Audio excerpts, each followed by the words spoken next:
नमस्कार दोस्तों, क्या आपने कभी सोचा है कि इस संसार में इतना अन्याय होता है, चोरी, लूटपाट, फिर भी भगवान क्यों देखते रहते हैं चुपचाप? अगर आपके मन में ये प्रश्न उठा है तो आज जो मैं आपको कथा सुनाने जा रही हूँ, वे कथा के बाद आपका यह प्रश्न का उत्तर आपको मिल जाएगा। ऐसा ही प्रश्न राधा रानी के मन में उठा था एक दिन जब वह भगवान कृष्ण के साथ भ्रमण पर निकली थी। राधा रानी ने भगवान कृष्ण से प्रश्न करते हुए कहा, हे कृष्ण, हे कान्हा, आज मेरे मन में एक शंका है, कृपया करके मेरी उस शंका का समाधान करें। क्योंकि भगवान कृष्ण इस संसार के ज्ञानियों के ज्ञानी हैं, तो ऐसा कोई प्रश्न नहीं है जिसका उत्तर भगवान कृष्ण जी के पास ना हो। भगवान कृष्ण के ज्ञान का अर्थ महाभारत, भागवत गीता में संकलित है। भागवत गीता के द्वारा आज भी इंसान अपने हर प्रश्न का उत्तर को प्राप्त कर सकता है। भगवान श्री कृष्ण राधा रानी के सामने मुस्कुराए और उन्होंने कहा, हे देवी, पूछो, तुम्हारा क्या प्रश्न है, मैं इसका जवाब तुम्हें जरूर दूंगा। तभी राधा रानी कहती हैं, हे प्रभु, इस संसार में इतने पाप होते हैं, लोगों को इतने कष्ट मिलते हैं, लोग पापी पाप करते हैं, तब भी आप कुछ नहीं करते। पुण्य इंसानों के साथ बुरा होता है, तब भी आप चुपचाप देखते रहते हैं।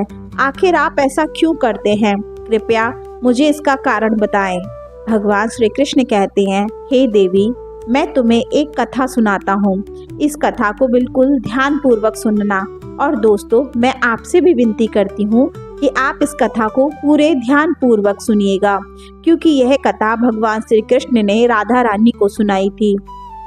इसलिए जब आप इस कथा को सुनेंगे तो आपको भी धर्म लाभ मिलेगा, पुण्य लाभ मिलेगा। तो शुरू करते हैं। हे भगवान श्री कृष्ण कहते हैं, राधा, एक बार एक भक्त मेरे मंदिर में आता है और वह मुझसे कहता है, हे कान्हा जी, मैं आपसे बहुत नाराज हूँ। आप हमेशा यहाँ पर खड़े रहते हैं, मैं पूरे दिन मंदिर की साफ सफाई करता हूँ, बदले में मुझे क्या मिलता है? इतनी साफ सफाई, इतना कार्य, परिश्रम करने के बाद भी जो कुछ भी भक्तजन मुझे रूखा सूखा दे जाते हैं, मैं वही ग्रहण कर लेता हूँ। किसी तरह मैं अपना गुजारा कर रहा हूँ। भगवान, मेरे साथ ऐसा क्यों हो रहा है? इसी ही तरह और भी जो लोग पुण्य करते हैं, मेहनत, ईमानदारी और परिश्रम करते हैं, उन सब के साथ क्यों बुरा होता है? जो पापी है वह फल फूल रहे हैं। भगवान कृष्ण उस इंसान के सामने प्रकट हुए और उससे बोले, बेटा, जो मैं देख सकता हूँ वह तुम नहीं देख सकते। तुम नहीं समझ सकते कि इन सब कामों के पीछे क्या कारण है। चलो, एक दिन के लिए तुम मेरा स्थान ग्रहण करो और मैं तुम्हारा। इस तरह एक दिन के लिए वह भगवान की प्रतिमा में विराजता है और भगवान उसके शरीर में विराजते हैं। पूरे मंदिर की सफाई करते हैं। भगवान उसे कहते हैं कि सुनो, तुम इस मूर्ति में विराजित रहना और एक बात का ध्यान रखना, जो कुछ भी तुम देखो बस तुम्हें मौन रहना है, तुम्हें सिर्फ मौन रहना है, तुम्हें बोलना नहीं है। वह भक्त बोला, ठीक है प्रभु, मैं आपकी बात से पूर्णतः सहमत हूँ। कुछ भी होगा मैं सिर्फ मौन रहकर सुनता रहूंगा, देखता रहूंगा। ऐसा कहकर भगवान भक्त के शरीर में प्रवेश कर गए और भक्त भगवान की मूर्ति में प्रवेश कर गया। अगली सुबह जब प्रातःकाल एक सेठ की गाड़ी मंदिर के सामने रुकी, वह सेठ भगवान कृष्ण की मूर्ति के सामने हाथ जोड़कर खड़ा हुआ और उनसे प्रार्थना करने लगा, हे कृष्ण कन्हैया, मैं करोड़ों रुपए लगाकर मैंने एक फैक्ट्री शुरू की है। कृपया करके प्रभु मुझे आशीर्वाद दीजिए कि वह फैक्ट्री चलने लगे, बहुत प्रगति हो, मेरी फैक्ट्री से मुझे बहुत सारा धन कमा सकूं। जैसे ही वह भगवान के चरणों में झुका, उसकी जेब से एक धन से भरी, अशर्फियों से भरी पोटली वहीं पर गिर गई और वह सेठ चला गया। जो भक्त भगवान की मूर्ति में प्रवेश किया हुआ था, वह चाहता था कि सेठ जी को आवाज लगाकर कहे कि सेठ जी, आपकी पोटली तो आप यहीं छोड़े जा रहे हो, पर क्योंकि भगवान ने ये शर्त रखी थी कि तुम बोलोगे नहीं, बस शांत खड़े होकर सुनते रहोगे, इसलिए वह नहीं बोला। उसके बाद वहां पर एक गरीब भक्त आया और वह भक्त भगवान से प्रार्थना करने लगा, प्रभु, मैं पिछले 4 दिनों से परेशान हूँ। मेरी माता अचानक से बीमार हो गई, घर में खाने की भी व्यवस्था नहीं है, कृपया करके कुछ इंतज़ाम हो जाए, मेरी माँ का इलाज की व्यवस्था हो जाए। जैसे ही उसने भगवान कृष्ण के चरणों में सर झुकाया, भगवान की कृष्ण की चरणों के पास में पड़ी हुई पोटली उसे दिखाई दी। उसने तुरंत पोटली अपने पास रख ली और भगवान से प्रार्थना करके कहने लगा, हे प्रभु, मैंने सपने में भी नहीं सोचा था आप मेरी प्रार्थना इतनी जल्दी स्वीकार कर लेंगे। इस तरह आप मेरी माँ का इलाज करवा पाएंगे। वह खुशी खुशी वह सोने की मोहरों से भरी पोटली लेकर वहां से चला गया। अब जो भक्त ने भगवान की मूर्ति में प्रवेश किया था, वह बताना चाहता था ये पोटली तुम्हारी नहीं, सेठ जी की है, पर क्योंकि वह मौन था, भगवान ने उससे वचन जो लिया था, इसीलिए वह नहीं बोल पाया। थोड़ी ही देर में एक सैनिक आता है। सैनिक राजा के साथ युद्ध पर जा रहा था। एक राज्य के साथ उस राज्य के राजा का युद्ध हो रहा था और सैनिक को उसमें प्रतिभाग करना था।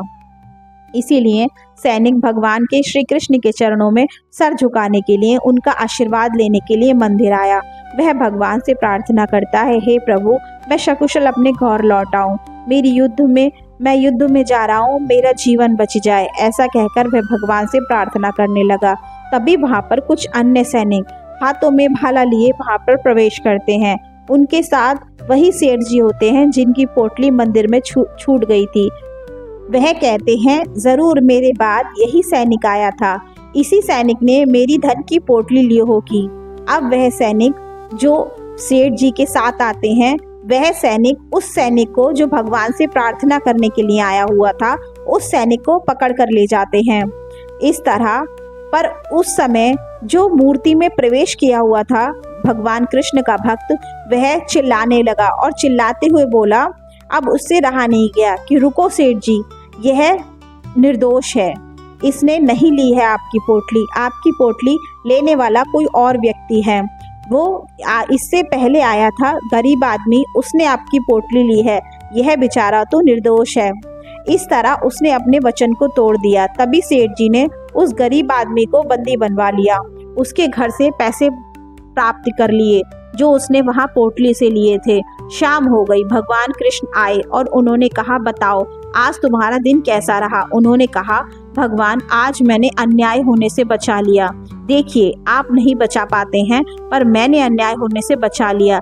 एक गरीब आदमी को, गरीब सैनिक को सजा मिलने वाली थी, वह निर्दोष था, मैंने उसे बचा लिया।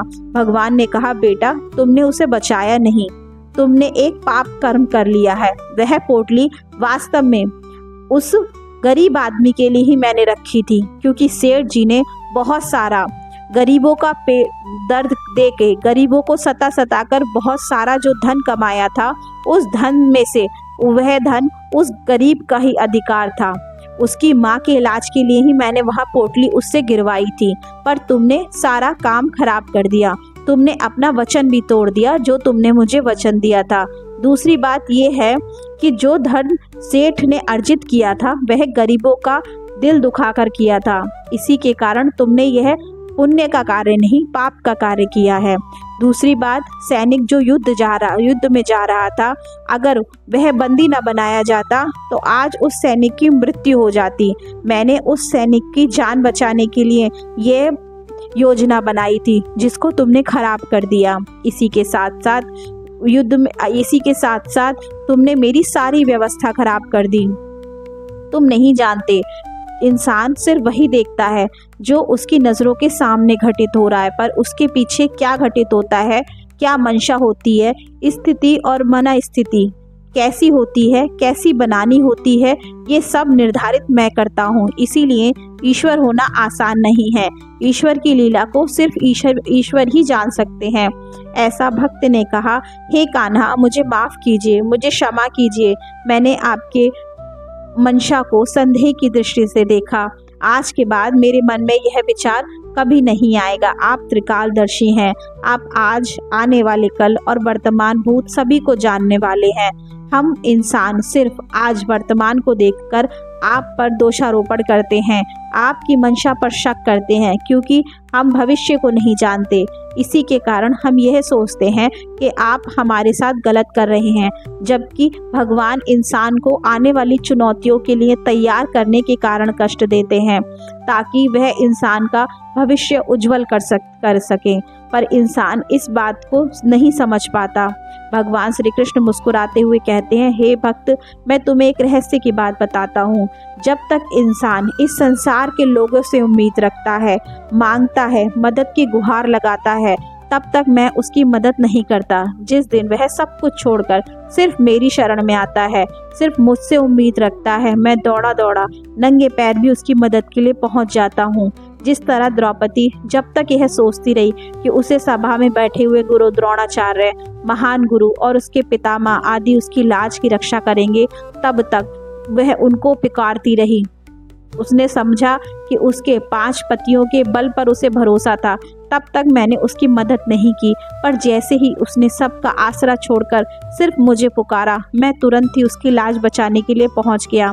जब तक यह इंसान अपने प्रियजनों और लोगों पर, दुनिया पे भरोसा करता रहेगा, तब तक मैं उसकी पूर्णतः मदद नहीं कर सकता, क्योंकि मैं उन्हीं की मदद करता हूँ जो सच्ची श्रद्धा, भक्ति और विश्वास के साथ मुझे पुकारते हैं। मैं उन्हीं का सहारा बनता हूँ जो सारे सहारे छोड़कर सिर्फ मेरा सहारा ढूंढते हैं, सिर्फ मेरी शरण में आते हैं।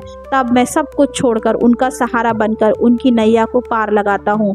पर ऐसा मैं आज कलयुग में भी करता हूँ, पर कलयुग में लोगों को अपनी बुद्धि, चतुराई और षड्यंत्र पर इतना भरोसा है कि वह कभी सच्चे हृदय से मुझे पुकार ही नहीं पाते। फिर भी इस कलयुग में जो भी व्यक्ति सच्चे हृदय से, छल कपट अहम को छोड़कर सच्चे दिल से मुझे पुकारेगा, मैं उसका जीवन भर साथ दूंगा। ऐसे मैंने वचन भगवत गीता में दिए हैं। तो दोस्तों, अगर आपको यह कथा अच्छी लगी हो तो हमारे इस चैनल को सब्सक्राइब करें, वीडियो को लाइक करें, और इसके अलावा जिसको भी ये कथा सुनने की आवश्यकता हो उसके साथ इसको शेयर करें।